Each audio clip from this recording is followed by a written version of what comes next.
할렐루야. 복된 하나님의 말씀을 공부하는 꿀송이 보약 큐티 시간입니다.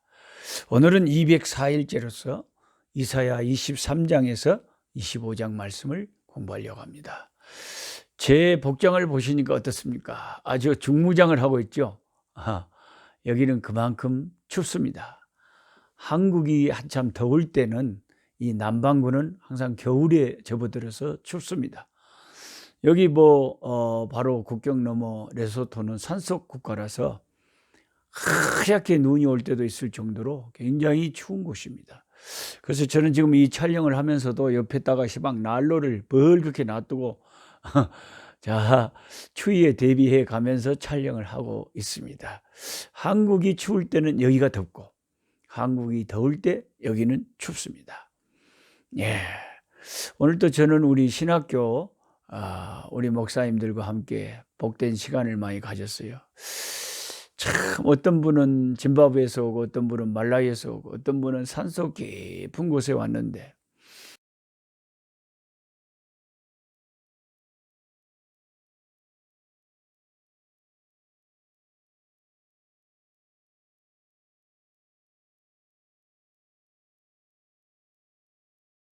제가 그 레소토 깊은 산속에 우리 온 학생 교회를 방문한 적이 있는데 하루 종일 가야 됩니다. 산속까지. 근데 거기 가보니까 거기도 마을이 있어요. 하늘 아래 첫 동네처럼 완전히 산속에. 그럼 저와 여러분이 거기 살지는 않지만은 그 목사님이 대신 거기 살면서 교회를 세워서 영혼들을 돌보고 있으니까 그분들이 얼마나 중요하게 저에게 느껴지겠습니까? 너무 귀하고 너무 사랑스럽고. 그래서 우리 흑인 신학교 목사님 한 분 한 분 보면 너무 귀하해가지고 너무 사랑스럽고 참 이 일이 참 보람된 일입니다. 이 신학교 사역을 위해서 서울의 압구정 교회와 많은 또 목사님들이 성도님들이 기도해 주시고 도와주는 것이 너무 감사하고 귀한 일이라고 생각합니다. 자, 오늘은 이사야 24장을 하겠는데 23장요. 23장은 두로와 시돈에 대한 경고입니다. 두로와 시돈. 두로와 시돈이 지리적으로 어디 있는지는 대충 감이 잡히죠. 이스라엘이 지중해를 딱 가지고 이렇게 예쪽에 지중해를 두고 이렇게 있다면은 북쪽에 왼쪽에 지중해에 이렇게 해양 도시죠. 예. 근데 그 당시에 이 두로와 시돈 중에서 두로가 특히 두 이제 도시를 중심으로 베니게라고 하는 그런 나라를 이루고 있었는데 엄청나게 경제적으로 강대국이었다고 합니다. 오늘날로 말하면 싱가포르나 홍콩이나 이런 나라도 작은 나라지만 굉장히 부강하잖아요. 두로와 시돈이 그렇게 부강한 나라였다고 합니다. 그런데 이제 이사야 선지자가 성령에 감동돼서 그 두로와 시돈이 멸망할 것을 이사야 23장에 예언을 하고 있는 것입니다. 그들은 얼마나 대단했냐면 1절에 보면 다시스하고 왕래했다 그래요. 두로에 관한 경고라 다시스의 배들아 너희는 슬피 부르짖을지어다. 왜 다시스의 배들이 슬피 부르짖습니까? 두로가 망한다는 거죠. 두로가 다시스하고도 배로 교역을 했다고 합니다. 해상 교역을. 여기 나오는 다시스는 어디냐면은 스페인, 오늘날로 말하면 스페인의 남쪽 지중 해변에 있는 베니게의 식민지였다고 합니다. 거기에서 이제 철이나 은이나 이런 광산을 통해서 많이 그런 금속, 중금속이 많이 나와가지고 거기에서 이제 배로 막 싣고 다니면서 무역을 하니까 아주 부강할 수밖에 없겠죠. 그런데 다시스의 배들이 슬퍼해야 되는 이유는 두로가 황무하여 집이 없고 두로가 망해버렸다는 거예요. 더 이상 무역이 불가능하게 됐다는 거죠. 그 다음에 5절에 보면은 그 스페인의 다시스에도 배가 갔을 뿐만 아니라 이제 밑에 애굽, 그 당시에 강대국 중에 하나인 애굽과도 교역을 했다고 그러죠. 오직 그 소식이 애굽에 이르면 그들이 두로의 소식으로 말미암아 고통받으리로다. 스페인의 다시스가 슬퍼하고 애굽이 두로의 멸망을 듣고 충격을 받는다. 그렇게 되어 있어요. 이 4절에는 그 두로와 시돈의 멸망을 의인화해가지고 그들이 황무하게 될 것을 말하기를, 시돈이여 너는 부끄러워할지어다. 대저 바다의 요새가 말하기를 나는 산고를 겪지 못하였으며 출산하지 못하였으며 청년들을 양육하지도 처녀들 완전히 출산이 그쳐버리고 청년이 없고 처녀가 없고 완전히 망해버린 거죠. 나라가 망하면 출산이 없습니다. 청년들이 없어져 버립니다. 그거 망한 나라죠. 근데 그 전에는, 망하기 전에는 얼마나 대단했냐면 4절에 열국의 시장이 나겠다. 열국의 시장. 온 세상하고 교역을 했다. 애굽의 나일강에서 난 물품도 오고 저 스페인의 다시스에도 온 세계와 무역을 하면서 어마어마하게 부강한 나라로 명성을 자자하게 떨치던 그런 그 이사야 시대 당시에 굉장히 경제 대국이 이 두로와 시돈, 베니게 국가였는데 그들이 망한다는 것입니다. 근데 그들이 망하는데 그 망하는 이유는 이제 하나님께서 그들의 교만을 겪으신 거죠. 교만을 겪으신 거죠. 8절에 멸류관을 씌우던 자요 그 상인들은 고관들이요 그 무역상들은 세상의 존귀한 자들이었던 두로에 대하여 누가 이 일을 정하였느냐? 만군의 여호와께서 정하셨느냐? 그들의 영화를 변하여 욕되게 할 것이다. 그러니까 그들의 교만함을 하나님이 꺾으실 거라는 거죠. 여러분, 지금도 세상에는 부유한 자들이 그 부유함으로 인해서 교만합니다. 그러나 우리는 하나님 앞에서 우리 심령을 겸손케 해서 부유함으로 인해서 교만해져 가지고 망하면은 얼마나 불쌍한 존재가 되겠습니까? 하나님은 높이기도 하시고 낮추기도 하시고 그 부가 다 어디서 왔습니까? 다 하나님께로부터 왔는데 그들이 하나님을 앞에서 그 교만이 꺾어지는 날이 온다는 거예요. 세상 그 두로가 망한 것은 미국도 유럽도 온 세상의 일본도 중국도 하나님을 그들이 섬기지 않으면 심판의 날 그리스도의 심판을 피하지 못할 것이죠. 하나님은 이미 두로를 통해서 시범적으로 보여주시고 교만을 꺾으셨습니다. 그 다음에 13절에 그 갈대아 사람의 땅을 보라. 그들이 없어졌다고 그래요. 아수르 사람이 그들을 멸망케 했어요. 이 갈대아 땅은 원래 유브라데 강과 티그리스 강 사이에 있는 지방으로서 이 고대 4대 강국이 거기서 일어났습니다. 갈대아 지방에서요. 그 갈대아 나라가 처음에는 강대했고 그 갈대아 나라를 누가 삼켰느냐? 아수르가 삼켰다. 그 다음에 그 아수르는 누구에게 멸망을 당했느냐? 바벨론에게 멸망을 당했고, 바벨론은 또 누구에게 멸망당했냐? 메데와 파사에게 멸망당했죠.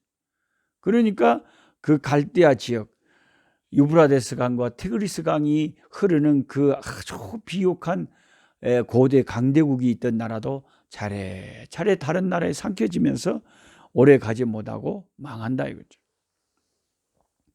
그런데 이제 15절부터 보면 그날부터 두로가 한 왕의 연한같이 70년 동안 잊어버린 바 되었다가 70년이 찬 후에 두로는 기생의 노래같이 될 것이다. 70년이 한 왕조, 바벨론 왕조가 100년이 채 못됐거든요. 70년 가까이 돼서. 한 왕조 정도로 이제 큰 바벨론이 망하면서 이제 두로가 다시 회생하는, 다시 회복하는, 70년 동안 망했다가 두로도 회복한다. 사실 유다도 70년 동안 바벨론에 이렇게 포로로 잡혔다가 페르시아가 바벨론을 점령하면서 페르시아의 고레스 왕이 칙령을 보내서 내려서 이스라엘을, 유다 사람들을 자유케 한 것처럼 두로도 70년 후에 다시 회복될 거다. 그러면서 16절에 잊어버린 바 되었던 너 음녀여 수금을 가지고 성읍에 두루다니며 기묘한 곡조로 많은 노래를 불러서 너를 다시 기억하게 하라 하였느니라. 바벨론도 음녀라고 그랬거든요, 요한계시록에. 그러니까 세상의 부를 가지고 사람들의 영혼을 홀리고 부로 교만해진 것을 하나님이 영적으로 볼 때는 기생이나 음녀다 그럽니다. 그 세상의 그 부를 하나님께서 다 심판날 다 불태워 망하게 하실 거다 이 말입니다. 그 다음에 17절에 70년이 찬 후에 여호와께서 두로를 돌보시리니, 이제 하나님께서 70년 후에 두로를 돌보신대요. 그가 다시 값을 받고 지면에 있는 열방과 음란을 다시 이제 무역을 재개하고 회복이 된다 이거예요. 여러 나라들과 함께. 그런데 거기 이 음란을 행한다 이것은 역시 여전히 하나님의 목전에 악하고 교만해진다 이거죠. 예. 그런데 18절에 어떻게 되느냐 그래가지고 그 무역한 것과 이익을 거룩히 여호와께 돌리고 간직하거나 쌓아두지 아니하리니, 그것을 이제 나중에 변해가지고 부를 하나님 앞에 돌린대요. 그 무역한 것이 여호와 앞에 사는 자가 배불리 먹을 양식, 잘 입을 옷감이 되리라. 즉 이걸 말하냐면, 이 말씀을 보니까 그들이 기생처럼 음녀처럼 하나님 앞에 이렇게 멀리 떠났다가 결국에는 회개하고 하나님 앞에 그 영광을 돌리고 그 부를 가지고 하나님의 제단에 바쳐서 하나님의 일을 하는데 쓰임 받는다 이거죠. 야, 이게 놀라워요. 이것은 바로 이 이사야가, 성령에 감동된 이 이사야가 예수님이 처녀를 통해서 탄생할 것까지 성령으로 정확하게 예언한 이 이사야가 앞으로 장차 두로와 같은 이 이방 민족들,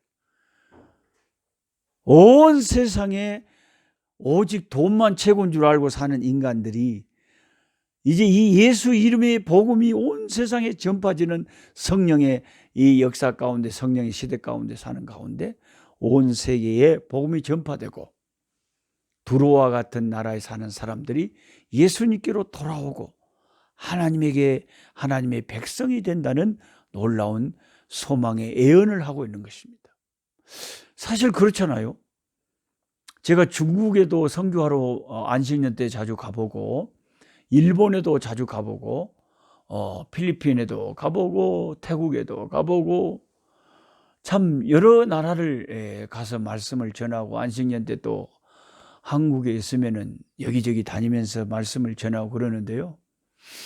일본 같은 데도 물론 막 그 귀신도 많고 많은 사람이 믿지는 않지만은 그래도 거기 가니까 교회가 있고 선교사님들이 계시고, 중국에도 시골 같은 데 갔지만 또 교회가 있고 이 믿는 사람들이 예배를 드리고, 온 세계에 가보면 다 그래도 예수 믿는 사람들이 곳곳에 누룩처럼 퍼져나가 있지 않습니까?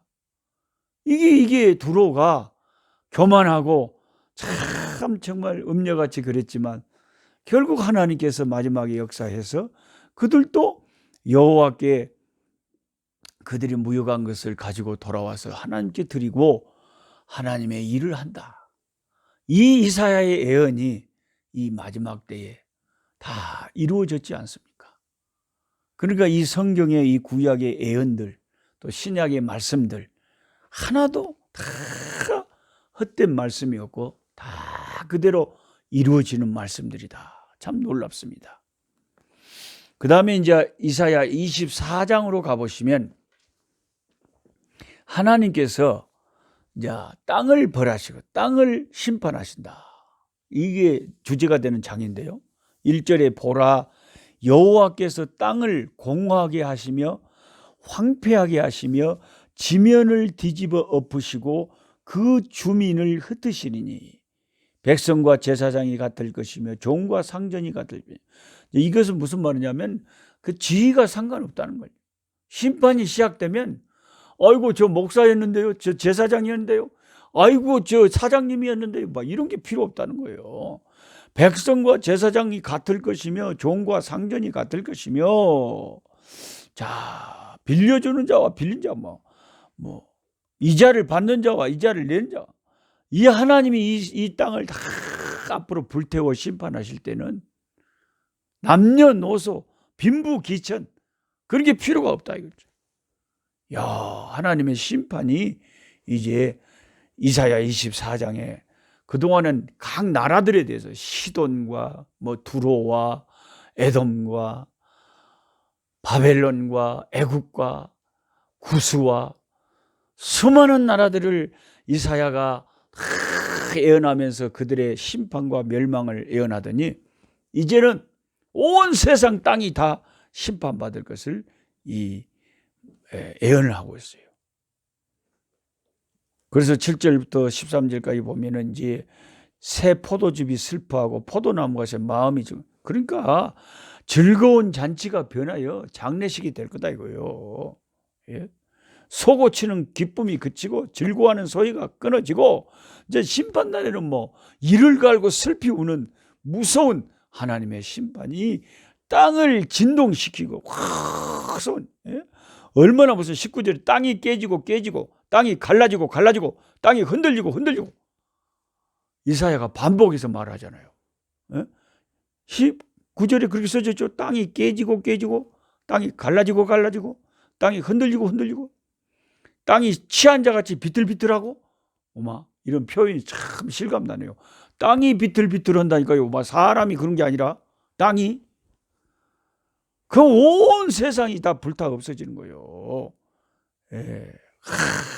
이게 세상의 마지막 심판을 적나라하게 지금 이사야가 예언을 하고 있어요. 그 세상이 망할 때 23절에 그때에 달이 수치를 당하고 해가 부끄러, 저게 달이고 해고 별이고 다 떨어져 버려요. 해가 떨어져 버려요. 이는 만군의 여호와께서 시온산과 예루살렘에서 왕이 되시고 그 장로들 앞에서 영광을 나타내. 그런데 우리 주 예수 그리스도는 메시아로 오셔가지고 그 땅은 다 심판을 시켜버리시고 이제 시온산과 예루살렘에서 새하늘과 새 땅을 이제 만드시고 왕이 되셔서 우리를 다스린다는 거죠. 1000년 동안 다스립니다. 예수님이 왕으로 우리를 다스릴 날을 기다립니다. 새 예루살렘 시온산에서 온 세상을 다스릴 그날이 어서 오기를 주여 소망하고 기다립니다. 마라나타 주 예수여 오시옵소서. 이사야 25장으로 가면 이제 거룩한 산에 하나님의 이제 왕국이 세워질 것을 말하면서 하나님을 찬양하는 거죠. 여호와여 1절에 주는 나의 하나님이시라. 내가 주를 높이고 주의 이름을 찬송하오리니 주는 기사를 옛적에 정하신 뜻대로 성실함과 진실함으로 행하셨습니다. 주께서 성읍을 돌 무더기로 만드시고 견고한 성읍을 황폐하고 완전히 심판해 버리신 거죠. 강한 민족이 주를 영화롭게 하며 포악한 나라의 성읍이 주를 경외하리다. 그때는 이제 완전히 온 세상이 물이 바다를 덮은 같이 여호와를 아는 지식이 온 세상에 가득하고 우리 주 예수님이 다스리는 그 나라에서 온 백성이 주를 찬양하며 참 어린 아이가 사자굴에 손을 넣고 장난쳐도 물지 않는 그 기쁨의 그 나라가 오게 된다는 거예요. 사막에 예쁜 꽃이 피어나리라. 주님 다스리는 그 나라가 되면은 사막이 꽃동산 되리. 사자들이 어린 양과 뛰놀고 어린이들 함께 뒹구는 참사랑과 기쁨의 그 나라가 이제 속히 오리라. 8절에 사망을 영원히 멸하실 것이라. 주 여호와께서 모든 얼굴에서 눈물을 씻기시며 자기 백성의 수치를 온천하에서 제하시리라. 여호와께서 이같이 말씀하셨느니라. 완전히 신약의 요한계시록이잖아요. 요한계시록도 이렇게 말씀하셨잖아요. 주께서 그 백성의 눈에서 눈물을 씻기신다. 찬란한 영광의 나라가 우리 앞에 예수님이 나타나시면 그 나라가 펼쳐지고, 온 세상은 망하지만 주 예수의 이름을 부르는 자는 주님의 영광을 우리가 보게 되고 그 영광에 동참하게 되는 것입니다. 할렐루야. 오 주여 감사합니다. 우리 하나님을 찬송하기 원합니다. 주님의 오심을 기다리면서 오 주 예수여 어서 오시옵소서. 주님이 우리를 다스리는 나라를 정말 소망하며 기다립니다. 하나님의 나팔소리 천지 진동할 때에 예수 영광 중에 구름 타시고, 자 하늘의 천사들도 찬송하고, 이 지상에서 이 유튜브를 듣고 보고 있는 한국말을 할 줄 아는 하나님의 백성들이 온 세상에서 다 같이 찬송하는 찬송 시간입니다. 하나님의 나팔소리 180장이네요. 180장. 하나님의 나팔소리 천지 진동할 때에 예수 영광 중에 구름 타시고, 천사들을 세계 만국 모든 곳에 보내어 구원받은 성도들을 모으리. 나팔 불 때 나의 나팔 불 때 나의 나팔 불 때 나의 부를 때에 잔치 참여하겠네. 무덤 속에 잠자던 자 그때 다시 일어나 영화로운 부활 승리 얻으리. 저가 택한 모든 성도 구름 타고 올라가 공중에서 주의 얼굴 배우리. 나팔 불 때 나의 나팔 불 때 나의 나팔 불 때 나의 부를 때에 잔치 참여하겠네. 주님 다시 오실 날을 우리 알 수 없으니 항상 기도하고 깨어 있어서 기쁨으로 보좌 앞에 우리 나가서도록 그때까지 참고 기다리겠네. 나팔 불 때 나의 나팔 불 때 나의 나팔 불 때 나의 부를 때에 잔치 참여하겠네. 아멘. 약한 자 힘주시고 강한 자 바르게 주 환자 정택함이 주님의 뜻이라.